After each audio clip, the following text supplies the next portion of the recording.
د خبرونو سرټکی مو دکان خودم تخریب شده، خودم دستم افغار شدم. یعنی د هیواد د شمال د زلزلې د قربانیانو په شمیر کې زیاتوالی، د طالبانو د شمیرو پر بنسټ د افغانستان په شمال کې د زلزلې له امله نږدې 30 کسان مړه شوي او له 900 زیات نور ټپیان شوي دي. زیانمن شوي کسان وایي تر اوسه یې حیاتي مرستې نه دي ترلاسه کړي. د طالبانو لپاره د اسلام آباد نوی شرط. د پاکستان پوځ وایي له افغانستانه د ترهګرۍ پای ته رسول د اسلام آباد یوازینۍ نه مذاکره کیدونکې غوښتنه ده. له دې سره په 2 ورځو کې به د طالبانو او پاکستان پلاوي په استانبول کې د خبرو اترو دریم پړاو ترسره کړي. تخار کې د خلکو او د طالبانو د یو سیمهییزه قومندان د زوی ترمنځ نښته. د تخار په ورساج ولسوالۍ کې په نښته کې 6 کسان ټپیان شوي دي. سرچینې وایي د طالبانو د یو سیمهییزه قومندان د ربای زوی د سرځای پر سر له خلکو سره نښته کړې او 6 کسان یې ټپیان کړي دي. او غزې کې بشري بحران. غزې کې د نازک اوربند له دوام سره هممهاله سیمهییزه چارواکي وایي زرګونه بېځایه شوي په لنډمهاله ځایونو کې سختې ورځې تېروي. سلامونه، وخت مو پخیر. د 8 بجو خبرو ته ښه راغلاست. نن سه شنبه 14 د لړم چې برابریږي 4 د نومبر. اوس هم بشپړه خبرونه. زه سعدیه طاهر یم. په سمنګان او بلخ ولایتونو کې له مرګونې زلزلې 2 ورځې وروسته د دې پیښې قربانیانو ته لا هم حیاتي مرستې نه دي رسېدلې. د سمنګان په خلم ولسوالۍ کې د دوشنبې د شپې د زلزلې یو شمېر قربانیان وایي په پیښه کې هر څه له لاسه ورکړي دي، خو 2 ورځې وروسته لا هم حیاتي مرستې دوی ته نه دي رسېدلې. د ملګرو ملتونو او طالبانو لومړنی شمیر ښیي چې د هیواد په شمال ولایتونو کې په زلزله کې 40 کسان مړه شوي او شاوخوا 900 نور ټپیان شوي دي. د دوشنبې په سهار په بلخ او سمنګان ولایتونو کې د زلزلې له امله پاتې شوې ویجاړۍ. داخلی موتر بودن زخمی هستن. د هیواد په شمال کې د سمنګان خلم ولسوالۍ د زلزلې اصلي مرکز بلل شوی چې ریختر په کچه 4.2 درجې زلزله پکې شوې. باثر زلزله از دو طرف کور ریخته شده، سړک بند است. دلته هر څه بدل شوي، کورونه ویجاړ شوي او د پرون ورځې خوښې په ویر بدله شوې ده. او د دې سیمې اوسیدونکي د غم په ټغر ناست دي. ځایي اوسیدونکي د دې پیښې ترخې کیسې بیانوي. ما شاوخوا بودیم، زلزله بسیار شدت بود، در دیرو برو بودیم، خودیم بر سر اسکافی و عروسی باشی شهید شد. تمام زندگی پا برآورد شد، جنبه شد. ساعت فکرشم اگر نماز دیگه خبر نداریم. عروسی جانب با شهید شد، قابل دارم بودیم تمام شهید شد. دیگه کنی برام سدی با کاف دیدم. غریب مردم هستیم دیدیم که شالت است. زلزله اول کمتر بود، بعد زیاد شد. اینجا بسته انار داشتم، انار بسته زیر خاک شده. دکان خودم تخریب شده. خودم دستم افغار شدم. یعنی خودم افغار هستم. اینجا مشکلات اگر از جانب پروردگار شده سر ما اومده. یو شمېر قربانیان وایي چې له پیښې 2 ورځې وروسته قربانیانو او ټپیانو ته حیاتي مرستې یا لنډمهاله سرپناه نه ده ورکړل شوې. شاخر خواستیم اینا رو بیرون کشیدیم. دروازه خانه تا را گفتم که قرامز یک دو وقت نداده که اینا یکش برآمد، یکش دویده بیرون برآمد، دوی این ماند، دوی این که ماند زیر خانه ماند. اون که شفقانی مزار است که خدا چیزی که قسمت باشه. د خلم ولسوالۍ لرې په مزار شریف ښار کې د روضې زیارت هم سخت زیانمن شوی دی. د عامو لخوا ترلاسه شوي انځورونه ښیي چې د زیارت ډېرې برخې د زلزلې له امله سخت زیانمنې شوي دي. د دې زیارت دواړو خواوو ته مینارونه نړېدلي دي او د ننوتلو دروازې، دیوالونه او د هغه بهرني کاشیانې هم یو څه زیانمن شوي دي.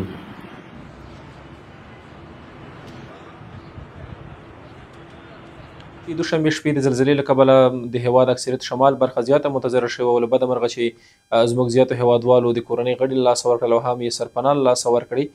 د 2 ورځو د ژغورنې عملیاتو په جریان کې څومره نهایي ارقام چې له موږ سره شریک شوي دي، نږدې 956 تنه هیوادوال مو ټپیان شوي دي. همدارنګه 28 تنه هیوادوالو مو خپل ژوند له لاسه ورکړی او په شهادت رسېدلي دي. د لړم په 12مه د دوشنبې په سهار شاوخوا 1 بجه د هیواد په شمال کې د ریختر په کچه د 4.3 درجې په شدت زلزله وشوه. چې د پام وړ ځاني او مالی زیانونه یې رامنځته کړل. د افغان سرې میاشتې ټولنې ویلي چې د دې زلزلې مرکز د سمنګان ولایت نخچیر ولسوالي دی، هغه ولایت چې په دې پیښه کې تر ټولو زیات تلفات او زیانونه یې لیدلي دي. له دې سره ملګرو ملتونو اعلان کړی دی چې د هیواد په شمال کې د وروستۍ زلزلې د ټپیانو شمېر 900 کسانو ته لوړ شوی او د دې زلزلې قربانیان بیړنۍ مرستې ته اړتیا لري. ملګرو ملتونو خبرداری ورکړی دی چې د سیمې له زلزلې مخکې له سختې وچکالۍ سره مخ وي. د ملګرو ملتونو سربیره سعودي عربستان، اروپایي ټولنې، قطر، ترکیه، هند، ایران او پاکستان هم په جلا جلا خبرپاڼو کې د دې زلزلې له قربانیانو سره خپله خواخوږي څرګنده کړې او ځینو یې د بیړنیو بشري مرستو په چمتو کولو ټینګار کړی دی. ولسوالۍ مارمل است، این خانه هاست. د هیواد په شمال کې د وروستۍ زلزلې د قربانیانو لپاره د مرستې بیړنۍ غوښتنې. ملګرو ملتونو ویلي چې د ټپیانو شمېر 900 تنو ته لوړ شوی. د ملګرو ملتونو د ویان مرستیال دلته په یوه خبري ناسته کې ټینګار وکړ چې د زلزلې له امله زیانمنې شوې سیمې تر دې مخکې له وچکالۍ سره مخ وي. ملګرو ملتونو ویلي چې د مرستو د رسولو لپاره د بیړنۍ او اړینې همغږۍ په موخه د دوی کاري ډلې اوسمهال په سیمه کې حضور لري. ملګري ملتونه او زموږ بشري شریکان د افغانستان وضعیت له نږدې څاري. وروسته له هغه چې د هیواد په شمال کې د بلخ ولایت مزار شریف ښار ته نږدې تېره شپه د 4.3 درجې زلزلې راپورونه ورکړل شول، لومړني راپورونه ښیي چې 10 کسانو خپل ژوند له لاسه ورکړی او له 900 څخه ډیر ټپیان شوي دي او د راپورونو له مخې ډیر کورونه ویجاړ شوي دي.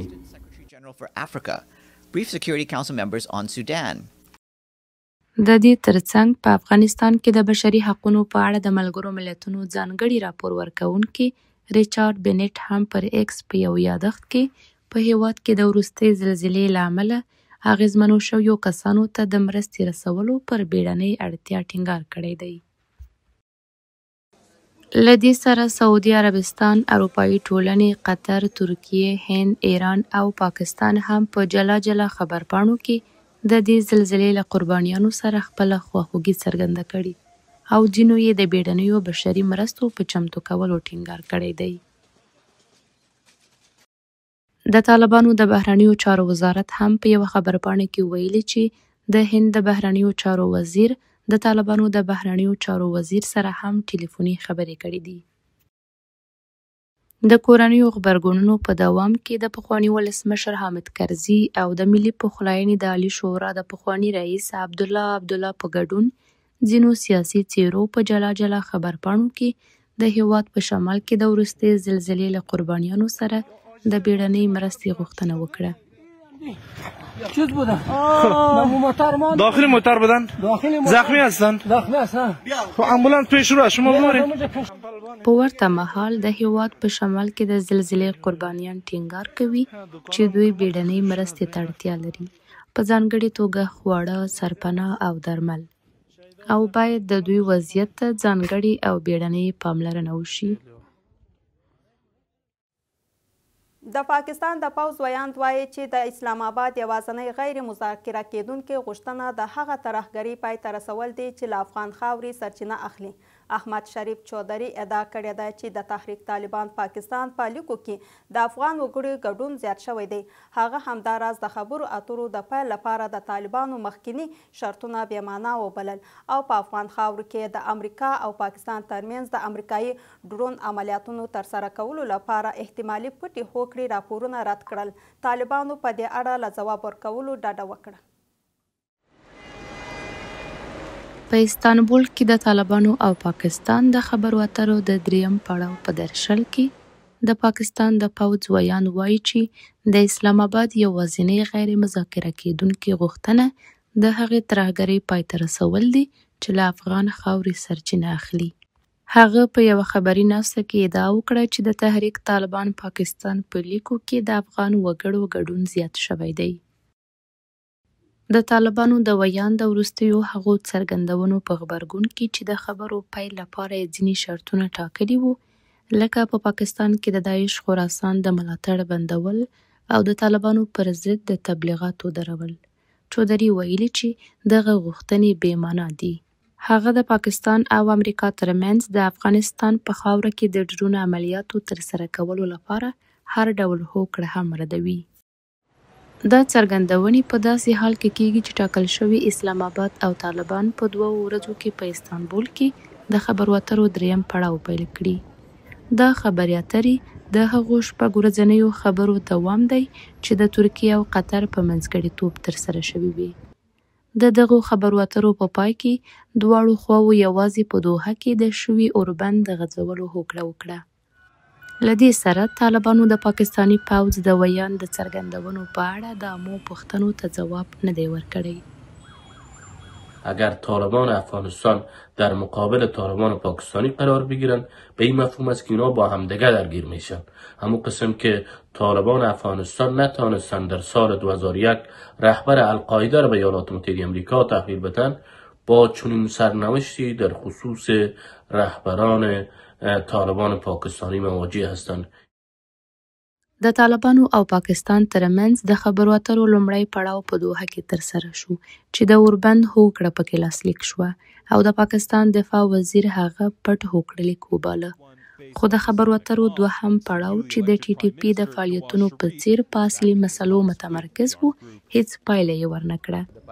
اوس به ولیدل شي چې آیا د خبرو اترو 3م پړاو به د طالبانو او پاکستان ترمنځ بې ساري تاوتریخوالی کم کړي که نه.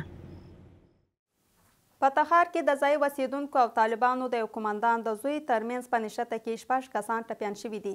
تخار کې درو سرچینو امو ته تایید کړي چې د دې ولایت په ورساج ولسوالۍ کې د یو سیمه طالب قومندان د زوی او ځای اوسیدونکو ترمنځ د سرځای پر سر په نښته کې 6 ځای اوسیدونکي ټپیان شوي دي. د سرچینو په وینا دا نښته د یکشنبې په ورځ په سنگ آباد کلي کې وشوه او د دې ولسوالۍ د سیمه طالب قومندان د ربای سره تړلو کسانو د سرځای پر سر له یو شمېر ځایي اوسیدونکو سره نښته وکړه. سرچینې زیاته کړې چې ټپیانو د تخار روغتون ته لیږدول شوي او د درو کسانو حالت نازک دی. سیمه سرچینو په وینا طالبانو قومندان او د هغه کسان په آزاده توګه په سیمه کې شتون لري او نه دي نیول شوي. سیمه سرچینې همداراز زیاتوي چې د ربای په بدخشان کې د سرو زرو کانونو په کیندلو کې رول لري او له نښتې وروسته بیرته ورساج ولسوالۍ ته راستون شوی دی. طالبانو تر اوسه په دې اړه څه نه دي ویلي. په بامیان ولایت کې یو شمېر هغه نجونې چې ښوونځي ته له تګه محرومې شوي دي وایي اړې شوي د ښځو د جامو د تولید په یو کارخونه کې کار وکړي. دا نجونې هر یوې د زده کړې د دوام لپاره بېلابېلې هیلې درلودلې. زیاتوي چې د طالبانو لخوا د زده کړې بندیز د دوی ژوند او هیلې بدلې کړي دي. له 25 ډېرې نجونې چې ښوونځي ته له تګ محرومې دي د ښځو د جامو د تولید په دې کارخونه کې کار کوي. هغه نجونې چې لویې هیلې یې درلودې خو اوس یې برخلیک په تار او ستنو پورې تړلی دی. شغل مورد آخر مثلا خیاطی نبود، به خاطر که مکاتب بسته شده بود مجبور بودم در خیاطی بریم. امیدوارم که مکاتبا واشنم و به تحصیل ادامه بدیم. دا نجونې چې له سهار تر ماښامه پورې په دې ځای کې په کار بوختې دي وایي چې د ژوند ناچارۍ دې کار ته اړې کړي دي او د طالبانو لخوا د زده کړو بندیزونو له دوی روښانه راتلونکی اخیستی دی.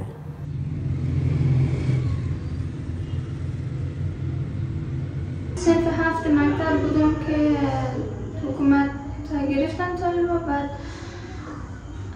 فعلا من 4 سال یا 3 سال میشه که از مکتب خیلی عقب ماندم و خیلی از دوستای من همچنان خیلی ناراحتن که از این موضوع که نمیتونین درس ادامه بدین. جدا از من چند بار کلاس های انگلیسی ثبت نام کردم ولی ادامه دادنش با کار خیلی سخت بود. خاطر همون دیگه شرایط درست نبود برای از این بعد هم خیلی ناامید کننده و سخته که نمیتونم درس ادامه بدم. خاطر همین په دې کارخونه کې دغه نجونې چې د ښځو د جامو په تولید کې بوختې دي په بېلابېلو ډولونو کې ګنډل شوي جامې بازار کې پلوري. یکی از بزرگترین آرزوها برای از ما شده که کاش مکاتب زودتر برای از ما باز بشه و ما فعلا فروشنده هستیم. این کار فروشندگی را مجبوریم انجام بدیم. د طالبانو د واکمنۍ په 4 کلونو کې په میلیونونو نجونې له زده کړو محرومې شوي دي. ځینو یا بدیل زده کړې غوره کړي یا یې بدیل روزنې ته مخ کړی، خو ډیری یې د خپلو هیلو سره د کورونو په 4 دیوالونو کې محدودې پاتې دي. د نجونو او ښځو او نړیوالې ټولنې له پرله پسې غوښتنو سره سره طالبانو د ښځو او نجونو لپاره د زده کړې بندیزونه نه دي لغوه کړي.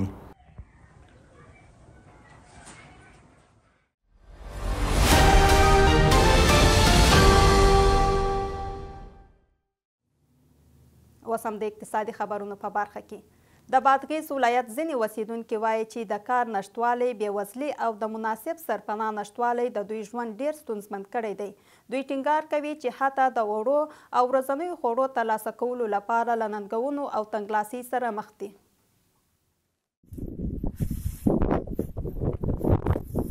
دا د بادغیس ولایت مرکز قلعه نو دی، هغه ځای چې لسګونه کورنۍ تر خرابو خیمو او خټینو کورونو لاندې ژوند کوي. سړې شپې، ساړه بادونه او د کافي خوړو نشتوالی د دوی ژوند ډیر ستونزمن کړی دی. د دې ولسوالۍ اوسیدونکي ټینګار کوي چې حتی د ډوډۍ پخولو او خوړلو لپاره کافی وړه هم نه لري. والله که خود خدا جان بگم نداریم گرد خدا آرد تیستیم چی دخنه دی کم بیش آردی همه خانه دم دو بود خلاص شدم یعنی تونو آرد تیم خیلی بینم خانه جمع کردن نمی نماینده دادم یعنی خمیر کردیم بعد کشم بخورم که خلاص شدم خلاص نداریم. د بادغیس ځینې اوسیدونکي د کاري فرصتونو د نشتوالي او د فقر له زیاتوالي شکایت کوي.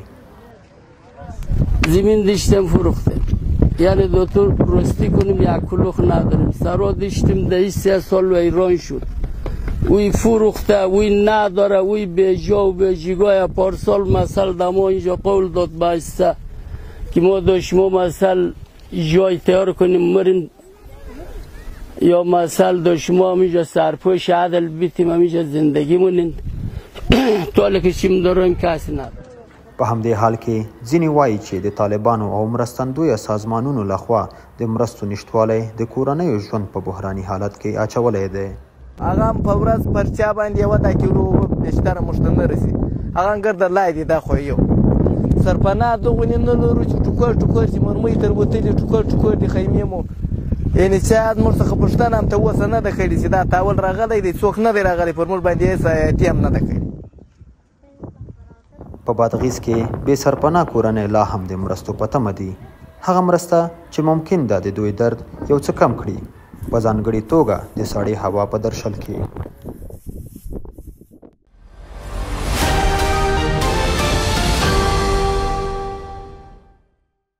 د هیواد په بازارونو کې د اسعارو بیه یو امریکایي ډالر شپږ.10 افغاني، یو یورو 15.9 افغاني، زر ایراني ریال 1.3 افغاني، زر هندي روپۍ 2.8 افغاني، یو د اماراتو درهم 12.9 افغاني، زر پاکستاني روپۍ 240 افغاني.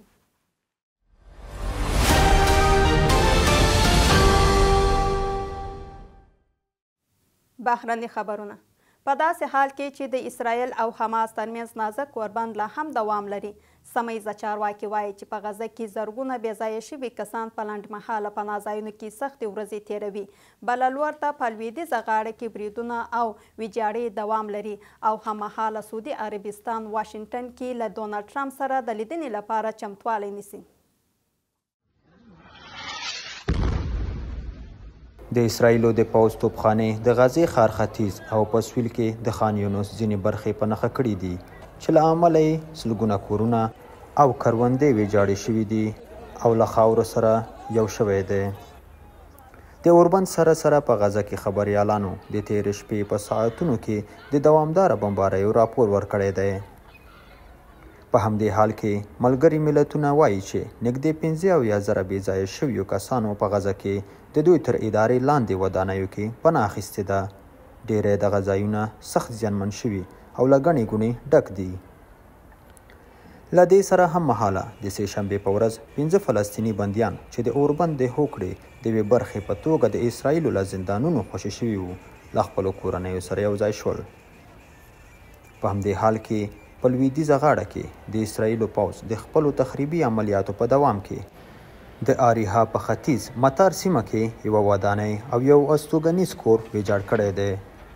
وفا خبري اژانس راپور ورکړی چې دا ویجاړۍ د اردن، درې او د اریحا د نفوس جوړښت د بدلولو لپاره د اسرائیلو پراخې پالیسۍ یوه برخه وه. رام الله ته نږدې په یوه بله سیمه کې اسرائیلي ځواکونو یوه کرنیزه ودانۍ نړولې او کرنیزې ځمکې د بلډوزرونو په وسیله هوارې کړي دي. په نړیواله کچه قطر د غزې د بیا رغونې لپاره له نړیوالې ټولنې د لا زیاتو هڅو غوښتنه کړې او هغه څه یې غندلي چې د اشغال او د اسرائیلو د اپارتاید سیستم له امله رامنځته شوي ویجاړتیا بللې ده. په یو بل پرمختګ کې سپینه ماڼۍ اعلان وکړ چې د سعودي عربستان ولی عهد محمد بن سلمان به د نومبر په 18مه په واشنګټن کې له ټرمپ سره وګوري. دا لیدنه په داسې حال کې کیږي چې ټرمپ هڅه کوي چې د سعودي عربستان په ګډون سره د ابراهیم هوکړه لیک پراخ کړي.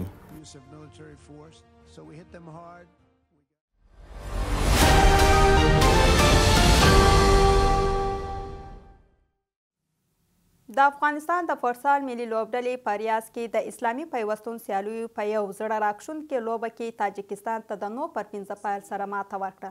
دغه لوبه د ریاض په 2015 سیالیو په طرز کې ترسره شوه.